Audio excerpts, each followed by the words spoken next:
Okay, we're gonna retry our strategy from last game, but instead you do have a cheerleader and of course a fire investigator here this time.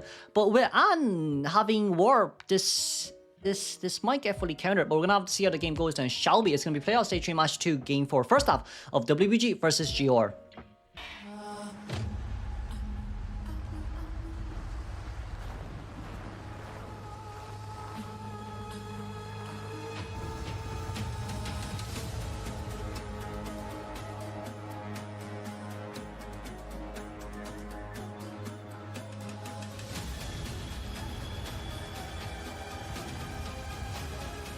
Alrighty, Ninya, who are we gonna go for first? We're gonna look for Lon here, who is playing cheerleader, and of course Honghe being nearby as the Weeping Clown. Last game, I'm quite sure it was Huiyi playing Weeping Clown, so we're gonna swap it over here a little bit. Huiyi having Fire Investigator this time because it is his main after all.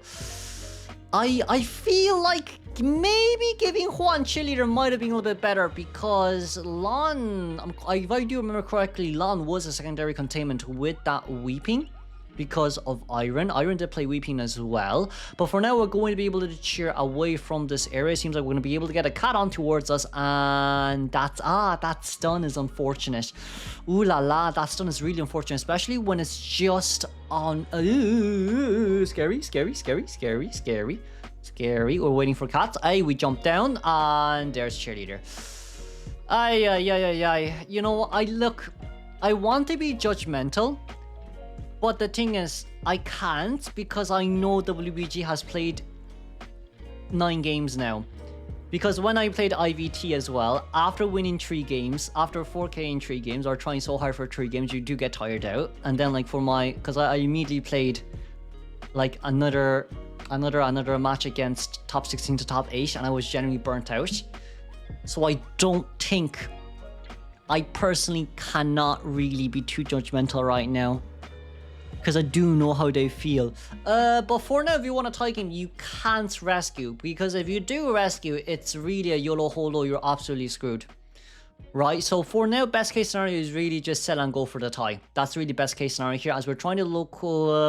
we know Juan is nearby, we want to chase after him, but we're also very careful of, you know, backdoor rescuing.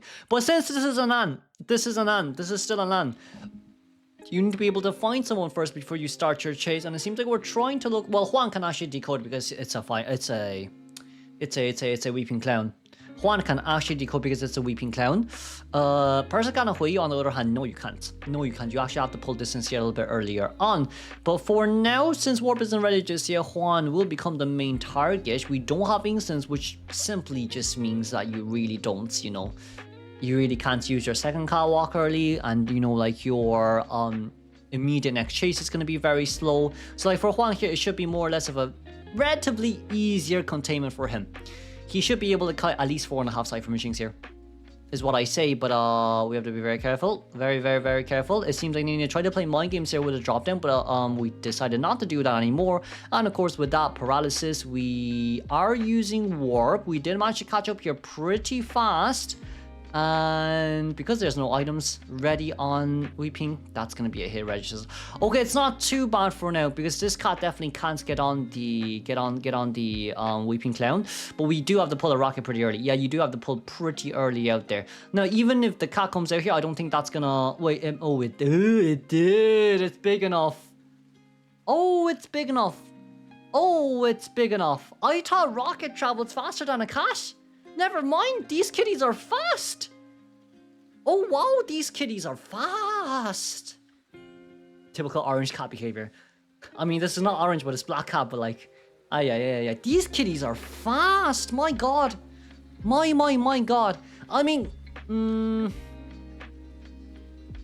I have to see here. I really have to see here. Because they're missing one full Cypher. And they're expecting Persic at the rescue. This is gonna be a long day. This is gonna be a long day. The main container becoming the main rescuer right now, I guess. Oh, we could switch it. We actually could switch it. We don't. We don't. We just run for it, I guess. Hui's running straight towards the rescue right now as we decide to teleport back here immediately. But there is no one at the Cypher mission, which means that we know that Hui left his Cypher. So for now, with 2 survivors coming in, we're gonna start playing around it. The Steam Addiction here is ready as well. And of course, Weeping Clown, that's going to be an immediate hit on towards Juan, potentially speaking. Can we please airbag out, just leave. Nice charge attack hit down, and we jump. Cat jump. Nice. Catwalk. Sorry, not jump. Catwalk. Alrighty. But it seems like for Nini here, it is going to be a guaranteed 3-man elimination. And for Your Survivor, they only need a tie. Now they actually only need a tie. Your Survivor is 3-man escaped game 1, 3-man eliminated game 2, and now and then they 3-man escaped game 3. Now they need a tie. Now they can actually play pretty conservatively here, which is pretty nice too. But Juan will be eliminated here as we are looking for Hui, whose Cypher mission is around 47%. But if you do, then let's just say it should still be a 1-man escape game here, right? I do feel like, okay, it's no, maybe not, cause teleport. Airbag. Nice airbag. Okay, that's all. Ooh, not enough. Yeah, a little bit too hasty there with the hit. Just a tiny bit too hasty there with the hit. But 20 seconds left until our teleport is ready. Persicot's not decoding just in case teleport is ready. We're being a little bit more cautious here. We're being really cautious here. But Hui has, ooh, nice. No, not gonna change much. Here because this is still a down. Because Anne has max presence. Look, if we chair Hui here, we can see where Persicot's decoding. So like for Nini right here, you can just chair. Yeah, you can just chair. Because it's warp and it is, you can just teleport. Not warp, you can just teleport. But it seems like we would just want to catch up here a little bit early. This is a first chair Fire Investigator too, and it's a cat with a really big radius. So that's a big kitty. Big kitty. Big kitty. Kitty. Okay, kitty gone. Kitty teleport back. Kitty. Catwalk. Ah, lovely. Hey! Ah, okay. That's... Nini got like 3 4-man eliminations and 1 4-man escape. Jesus Christ, this guy. Let's see if Alex can return a 4-man elimination here. If you can't kite, just hide. Because there's such a good team to actually counter Gamekeeper as well. But let's just see here. It's going to be Fire Investigator, Novelist, Psychologist, and of course Wilding here going against Gamekeeper. Wilding just have to be a little bit more careful, but the survivors only need a 1-man escape, therefore no borrowed time on this game. This will be the deciding round of WBG versus GR.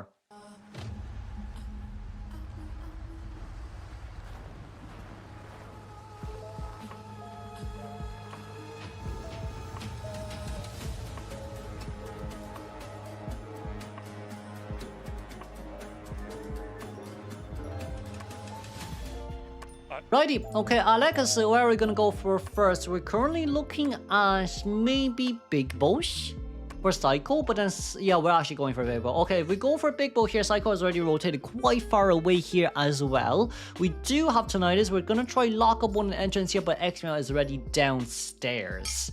So with this in mind, that's a lot of time wasted. We might, we're gonna lose Tinnitus here, which means Psycho is already out of this vicinity. Now, of course, if that's the case, with this, with that hook over, second hook should be able to catch up towards Psycho, but it's 35 seconds wasted for our Gamekeeper right now. That is, of course, a pallet drop down, but with the pallet drop down there, it's definitely not going to be enough in this case scenario too. As now, we are still trying to look around for more. That's going to be another trap placed down, but I don't think that trap is going to matter much as X-Meow is not going to come back here at all. This area, I don't know if you can actually get the hook over. Well, you could get the hook over, but only that tiny bit. Only that tiny bit.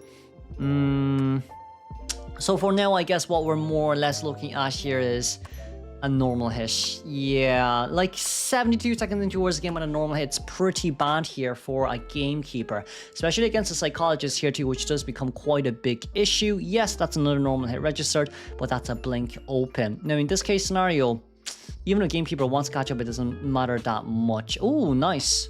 But you might need to hold hook here, because you need to hook back and wait for stress to be over. If we can make it towards... Oh, we made it towards the window.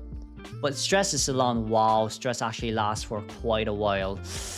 That bought us 10 extra seconds. It's around 1 or 10 seconds in towards the game by the time that cycle actually goes in, and around maybe 2 minutes before we actually manage to get the cycle on towards the chair.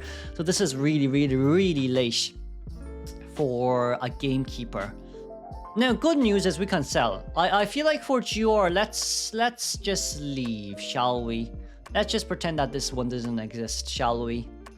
I mean, Psycho did her job, so we don't necessarily have the rescue here anymore. I know Wilding got on board, but Wilding getting on board here is really risky too because Alex can really just hook you off. So yeah, it seems like we're actually going for the sell here. Yeah, we're going for the sell here. Or maybe the max chair rescue. Max chair rescue wouldn't be a bad idea. It wouldn't be a bad idea because then this kind of just more or less, but we just want to get the Titan now to buy more decoding time. That's kind of what we're aiming for here. And Psycho can run straight towards the beach hut. Beach. What? Can run towards the corner hut beach. And yeah, that's what we're gonna call it from now on. A corner hut beach it is. For now, it seems like Wilding just left as we do decide to get a little bit of lag here from the stream once again. I don't know why. I'm connected to my 5G. I have 70 megabits per second on the download and 100 bit on the upload. I'm not uploading any videos. We'll be back after a short stream fix. Will we? Yeah, we will. Okay, we are now back after our short stream fix. Hopefully this will be a little bit better, but as we can see here as well, last year's Cypher Machine 75 and 60%. A little bit harder for us to play, but I do think this might just be the end because you need a 4-man elimination unless we can get something end game, unless we can somehow miraculously pull off a 4-man end game. As the bug still continues to persist here on the stream. A little bit annoying. A little bit annoying here. I don't like this. I don't know why, but I really don't like this. Alex, we're looking for AK right now. The last Cypher Machine is at 75%. Our fourth Cypher Machine is just about to pop off. And it seems like Wilding's decoding the middle Cypher Machine here, of course. Because of the stream lag, I think we'll just move on straight towards the end. I don't think this will be a formal elimination because this lag is really annoying. Really annoying here. So if we just move on here a little bit more, it seems like we're not actually decoding. Well, we open a completely new Cypher Machine, and the Cypher Machine is primed. The other XK is currently being opened. Now, we do have Teleport, of course, but even if you do have Teleport right here, you've a Fire Investigator and middle giving Tinnitus. So I do think in this case scenario, it's more or less, yeah, if the warp comes out. Let's congratulate GR for winning against WBG then. It's a little bit unfortunate, but it is what it is. It is what it is. I guess that's kind of the bad thing about playing in lower brackets because you need to play so much. Ooh, nice airbag actually from Matza. Very nice airbag there from Matza. And of course that 1 minute escape will be able to guarantee our win here. Honestly, that's going to be hit down. Let's congratulate GR for winning against WBG here once again, and we move on directly to finals.